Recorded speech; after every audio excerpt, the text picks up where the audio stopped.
December ২০২৪ তারিখটা ভারতীয় cricket ভক্তরা হয়তো ভুলে যেতে চাইবেনই বা না কেন। বিষয়টি যে বড্ড স্বাভাবিক, কেননা এই একদিনে যে ক্রিকেটে হ্যাট্রিক হারের মুখ দেখেছে ভারত।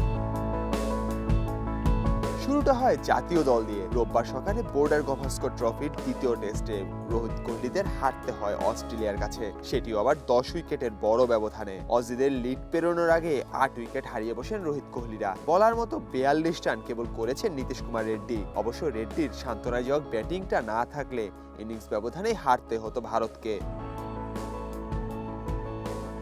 ভারতের ক্রিকেট ভক্তদের দ্বিতীয় ধাক্কাটা দেয় সে অস্ট্রেলিয়ায়। মেয়েদের দ্বিপক্ষীয় একদিনের সিরিজের দ্বিতীয় ম্যাচে ভারতকে 122 রানে হারিয়েছে অস্ট্রেলিয়া। আগে ব্যাট করতে নেমে 8 উইকেটে 371 রানে পাহাড় গড়ে অজি মেয়েরা। ভারতের ইনিংস শেষ হয় 249 রানে।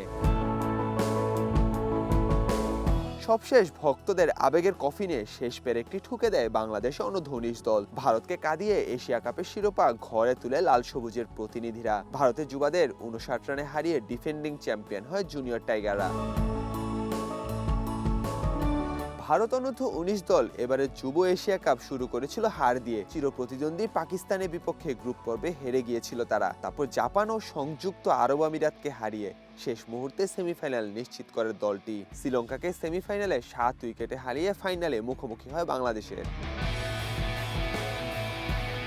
ফাইনালে টস হেরে শুরুতে ব্যাট করতে নেমে বাংলাদেশ অনূর্ধ্ব-19 দল 49.1 ওভারে অল আউট হওয়ার আগে করতে পারে 198 রান। এই রানটাই ভারতের জন্য যে পাহাড় সম হয়ে যায় বাংলাদেশের পেসারদের দাপটে।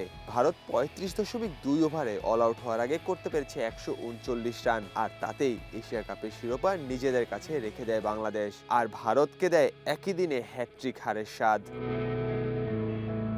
নাহিয়ান আরেফিন, নয়া দিগন্ত।